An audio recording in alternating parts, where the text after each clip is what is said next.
He's like, I don't care if you embarrass us.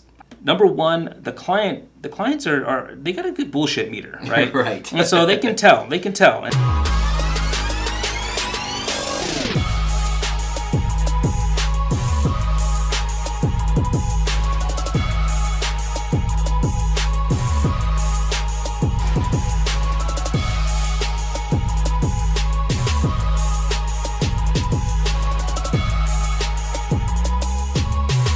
Hey, what's up, everyone? Welcome back to the Eric Fierro podcast. Today, I'm joined by my good friend, Adam Prather. He is an amazing real estate agent. And Adam, I just want to chat a little bit more today about things that we have in common within our industries and really just kind of expound on that. So if you don't mind telling the audience a little bit about your background, your history, and what you've been doing. Yeah, absolutely. So, Eric, I've been in real estate and finance for probably over 20 years now. I started out in banking and did some financial planning, so got into some financial advising and selling financial plans when I was in college, and then shifted over into real estate. So I've been in real estate for the last 8 years, and more recently, we've been developing out a team and teaching agents how to sell a lot of real estate at higher volume and make money while they're doing it. I appreciate you being on with me today. I'm excited to really dive into this. Yeah, that sounds great. All right, so Adam, I had a quick question that I wanted to kind of dive into. And obviously, because we help so many agents who are just getting started, we find ourselves that we oftentimes have to reverse the way we think to put ourselves back in those shoes. We haven't done it in a while, and we obviously are at a whole different place now, the way we think, the way we behave, the actions we take. What are some things that you do to help you get back into that space so that you can better help agents who are trying to get started?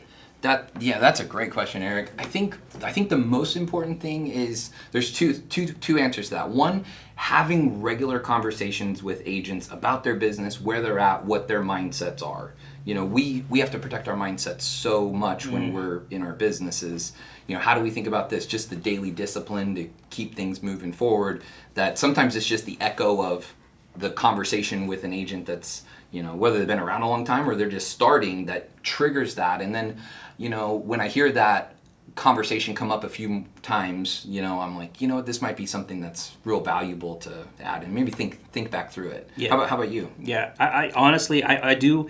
I try to always do something to remember some of the trials that I had to go through early on. There were some specific things that I remember I got stuck on, pivotal moments that had I not made a different or taken a different action that was advised to me. It wasn't something that I just thought of on my own. It was one of those things where I had someone who was mentoring me and they advised me to do something.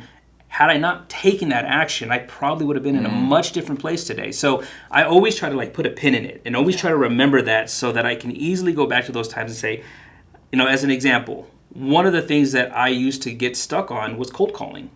Cold calling was incredibly difficult for me early on, and I was scared to death to cold call people. And I remember I was working for my employer. My job was to cold call insurance agents. So not even consumers, right? I was cold calling insurance agents who could be rather mean sometimes on the phone. So that only really fed to my fears of making these cold calls. But I remember this one moment where I think about a year had gone by. I hadn't really been making any progress in the agency, and my friend sat me down and said, Eric, let me ask you a question. Do you want to do this? And be honest with me. Do you actually want to do what we're doing? Right. Or do you want to pursue something else? Because your actions aren't showing me that you want to be here. Right. And if you don't want to be here, then, I don't know why we're doing what we're doing. Right. And so I was honest. I said, here's where I'm at. I'm scared to death about doing this. I'm scared of making these phone calls. I'm scared of being rejected or being thought of as someone who's stupid, who doesn't have the answers. Right. And that really, really eats at me because I think just the way I'm built, I want to be a know-it-all. I want to have all the answers. I want to be that resource. And I'm always scared of being caught not knowing the answer. And so the other thing that I was greatly embarrassed about is I didn't want to embarrass the company, because if they thought I was stupid, then they could be like, why did they hire this incompetent bozo? And this company must be stupid if they hired this guy.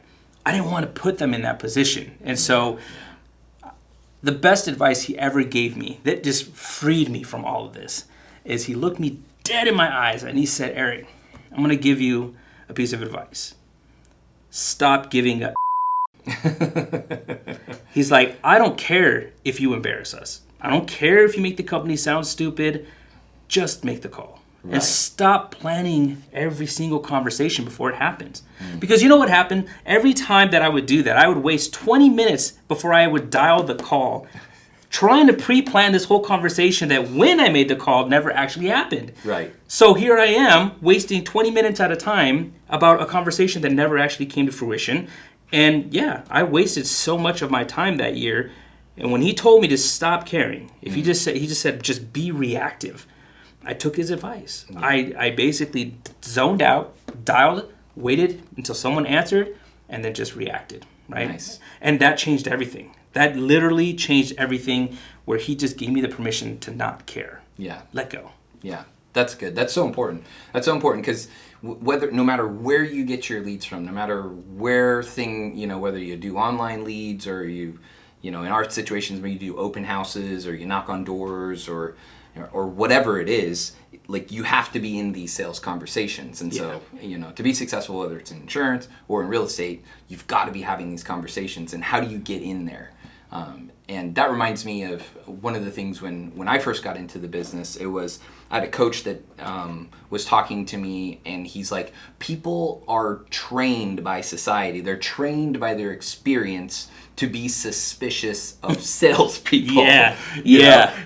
And so, being able to navigate through the conversation, having a script, having an intro that you go to, so that when you're on the phone talking to these people, you're able to navigate through the conversation without much thinking. And then when they actually start disclosing pertinent information, now you're ready and poised and able to have conversations. Yeah. And when you have a script, it instantly makes you sound more professional on the phone. Yes. And then if you're role playing that script with another agent, then now you not only know the words to say, but you know how to say what you're saying. And that is the majority of the battle right there. I'm a huge believer in scripts, and I know it's half and half in my industry. Half of the people believe that, hey, once you learn the material, you should just off the cuff, just riff, Mm-hmm. And I was just never a believer, especially for new people. I'm just like, you need a script. Right. Because if you have a script and you're saying the exact same thing every time, and especially if your calls are recorded, you're able to find out pretty quickly where it is that you're dropping the ball. If the deals keep failing and you can't get to a certain point, you can't progress to a certain point, you can always go back and listen to the calls and say, hey, this right here, this part right here in the script, this is where your tone is wrong. Right. And you need to fix your tone. But if you're riffing the whole time, it's going to be a lot harder to course correct. But when you have a script, it's going to be so much easier to diagnose that. So I'm a huge believer in scripts. Right. Yeah, that's really good. What would you say another challenging, since we're kind of talking about newer agents right now, what would you say is another challenging piece that new agents just coming into the business need to know to be successful with insurance? It's one of those things where the answers are quite simple, but they are difficult to implement, right? I would say that discipline is probably one of the, if not the number one thing, where a lot of people will go to conferences and they'll listen to motivational speakers on YouTube and they'll try to get themselves amped up for the day. Right. But motivation is never going to last, right? It fades pretty quickly. And if you don't have discipline to follow through with whatever your tasks are for the day, especially when it comes to cold calling or door knocking or doing anything that's going to put you out of your comfort zone, discipline is the only thing that's going to make you continue to do that regardless of how you feel. Right. Too many people rely on their feelings and how they feel. And again, it was a mistake I made. So I can speak from experience. But that's where I would say people need to really pay attention. Are you being disciplined? Are you making sure that you're doing X, Y, and Z every single day, regardless of how you feel? Regardless of whether you're having a bad day, regardless of whether you had an argument with your wife, regardless of whatever's going on in your life, right? If you want to be able to move forward, especially as an independent agent, somebody who is reliant, if you don't kill, you don't eat. Right. You need discipline. Right. Yeah, exactly. Yeah, that's good. I think that's important. And I think the other the thing that discipline rewards you with is not only the feel good at the end of the day where you're like, I didn't want to do this, but I just did it. And you're systematically changing your character to be somebody that sticks to what they say they're going to do. That's important, and that feels good over time.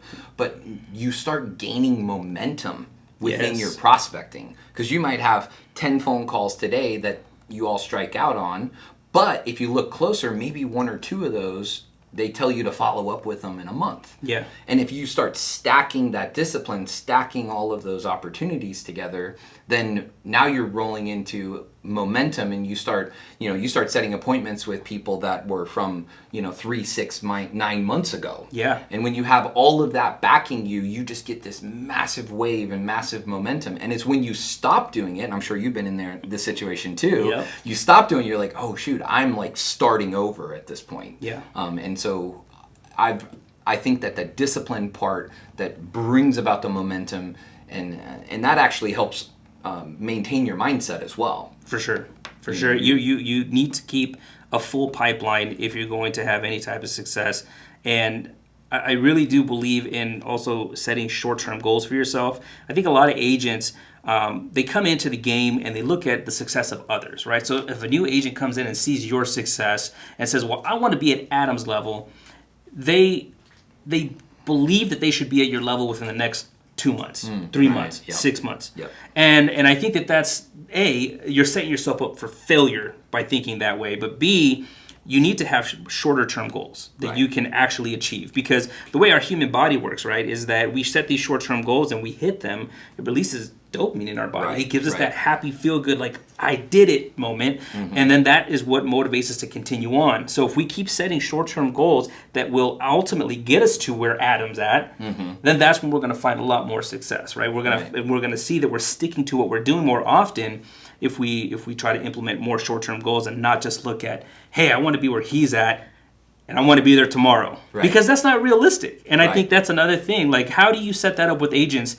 in terms of creating realistic goals of where they think they should be, like where they want to be, and how long it'll take them to get there? Right. Yeah, that's good. And it's a tricky conversation. I would say, I always tell anybody that works with me is you have control over 2 things. One, over the number of people you have sales conversations with, right? The amount of time you're prospecting, the actual sales conversations, you have control over that, and which requires prospecting and all that discipline. And then the second thing is your skill level.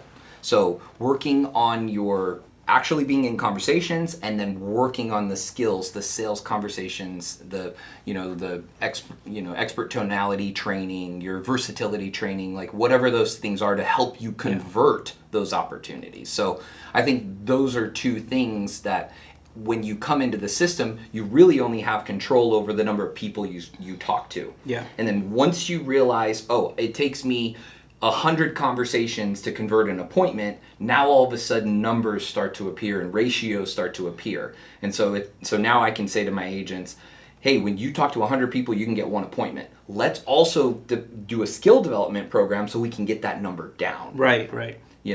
And so those are ways that we work with that. Because you can build around that. Absolutely. Right, exactly. If you know that 1 in 100, then hey, if you want to talk to 5 people today, you got to talk to 500 people. Right. In order to get to that number. And that might be intimidating, but that also puts you, on the doing your homework and trying to get your skills up. Exactly. Because you don't want to be talking. So let's talk about the skill part a little bit more, because I think it's super important. And I think that one thing that us as salespeople, we catch a bad rap because when we say we're in sales, they think snake oil salesman. Right. And I think sales is beautiful, and I think that the art of influence is beautiful, which is what we do, right? We learn how to use our words in a way to help us influence in teaching people what we do and how we can benefit them. Right. So, I mean, where do you stand? Like, how much pushback do you get from agents when you're telling them this is a skill you need to focus on? Because obviously you've spent a lot of time on that skill. Right.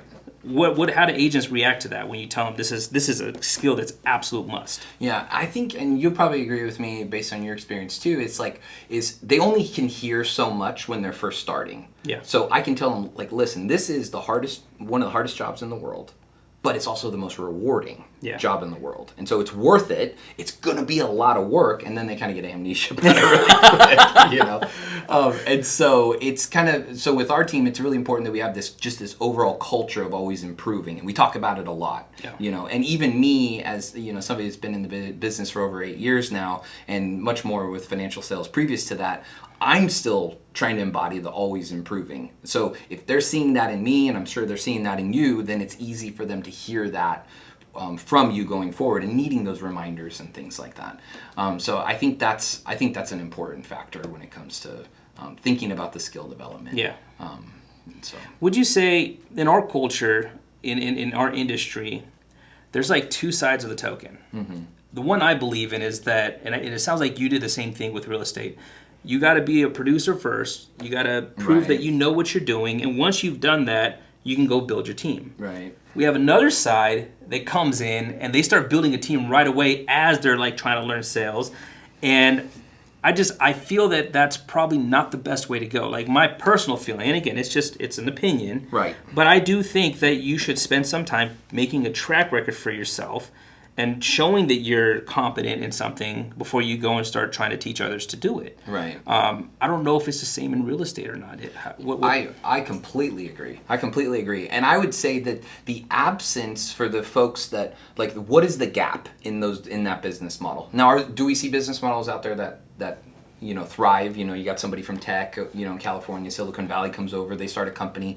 Okay, but really what they're doing is they're matching themselves up with somebody that's already got the experience, already got the skills, if you see those companies thrive. Right. But a lot of these startup companies, a lot of these teams that are just trying to come out of the gate like, hey, I'm a firefighter, I want to build a team. Mm-hmm. It's the absence of sales skills. I think that's the gap. Yeah. Like, how do you have the conversation? Everybody wants to talk about tech. Everybody wants to talk about automation. And it's really important because you, like for our business, if you don't touch a lead 27 times within like the first 3 days, like they're going to forget about you. Yeah. And that's obnoxious for somebody coming in and thinking about it to begin with. So it's important. You have to maintain and keep their attention, but at the same time, if you don't have the sales skills, and I had somebody in my mastermind was saying it in these terms, and I thought it was really resonated and really stuck with me. It's like high tech without high touch doesn't work. Useless. Yeah, it's useless. And so I think that touch piece is what most people are missing if they don't come from an experienced background or partner with somebody that has experience. Right. And that's definitely a main topic we hit on, is when it's super sexy to be told, listen, you sign up for this CRM that's already going to have these built-out automations so that it's going to text them X amount of times, email X amount of times, even drop ringless voicemail, whatever. Right. They feel like, well, this system should do my job for me. Mm-hmm. The kicker is when I say, yeah, this right here is supposed to help your contact efforts. You still have to make X amount of outbound calls to be able to have that highest percentage of contact rates, because that's what we need, right? The highest percent of contact rates that we can have to the highest amount of people will lead to more presentations, which leads to more sales. So it's imperative that people understand the technology is there to be a supplement to what you're doing, not to take over what you're doing. Because that's, again, we go back to what we're saying. This is one of the hardest industries in the world, is to be self-employed, is to be an independent agent, but it's one of the most rewarding. The thing is, if it was easy, everybody would do it. Yeah, that's right. That's right. So I've got a question for you. So like when we do our sales stand-up meetings every day, there's a line in there that we repeat to ourselves just as a reminder. It's help others while we're helping ourselves. Yeah. And I think that so many people, at least in the real estate world, they're looking for coaching, they're looking for help, and they want all the little tips and tricks and all of that stuff. And hey, I'll give it to them. I mean, I want to partner with those people that are eager. At the same time, what do agents in your business need to hear about the client? Like, what's useful for the client? Like, how do you talk and help them focus on the client to make sure they're actually providing value and breaking through? Yeah, I think first and foremost, it helps that our industry is pretty heavily on the compliance side, right? So they want to make sure that anytime we're having conversations with seniors, we're staying compliant, we're following the rules, we're presenting all the information, and we're doing what's in the client's best interest. But I always tell people, I get it. you're first getting in the industry, you need money. You need to be able to pay your bills, buy groceries, pay your rent. So I understand that. But there is a philosophy that rings true that just like what you're saying, if we focus on just helping other people, the money will follow. Right. So 100%. If we focus in our industry on just making sure that we provide the best service to our end user, to the client, that we educate them the best way possible, and that we make sure we are truly doing, even if it means that our commission is less or we don't make as much money or whatever, but if we do the right thing, number one, the clients are they got a good bullshit meter, right? Right. And so they can tell. And so if you do right by them, they will remember that, and that's where referrals come from. And we all know that referrals are the best form of business we can get, right? So if we just focus on that and just know that, hey, we go back to our metrics. We know that we have to make X amount of calls to have this appointment in the first place. Stick to that discipline of doing that so that you can have that pipeline full and know that as long as you're disciplined, making sure your pipeline is full and doing what's right for the client, the money will be there. Right. The money will come. Right. And then it gets a lot easier because once you start seeing it, then you start believing it even more. And then you just continue on with just doing the right thing. So I've just been I have a soft spot for seniors. I do, because I remember the very first time I sat down and I got to educate one. And they were so thankful. They were just like, I was so confused about how this worked, and you really made it so easy, and I'm just so thankful. And it melted my heart. Yeah. And then on top of that, the thing that really got me is that they would be telling me stories, and they would actually be giving me wisdom. They may not realize it, but I was gaining wisdom from them while I was helping them, and at the same time I got paid. Yeah, exactly. It's that's the beauty, crap. Right? That's it. And that's when it clicked for me. That's where I was just like, I just want to do this again because this made me feel so good. The money was very much a secondary thing. I didn't really think about that. This made me feel so good that I wanted to do it again and again and again and just keep chasing that feeling, right? That endorphin feeling. Exactly. So exactly. If your primary goal is just going after the money, you're always going to be fighting your mindset for how can you're going to have thoughts to yourself. You're going to have things you want to say to your client that are going to help you get the money. Yep. But if you're focused on just helping them and letting the money flow, then now you can be authentic. Yes. You can be and it's much more rewarding, just like you're saying. Yes. And I think here's also the cool part is when you take the scripts and all the training and the practice, and then you match that with somebody who wants to help somebody, that's when you get a winner. That's when you get a great salesperson. And you want to build a whole team of those. Exactly. Because that's when everything goes to the next level. Yeah. But it takes time, right? Right. I think that's the biggest thing I always want to impress upon someone new is that, listen, this is a marathon, not a sprint. Right. But I promise you, if you can just stick it through with that disciplined action, that you'll eventually get to the other side and you'll look back and you'll thank yourself. Yeah. You'll thank yourself for sticking it through. I know I did. Yeah. It was a pleasure, man. This was a lot of fun. Yeah. Can't wait to do it again. Yeah, we'll do it again soon.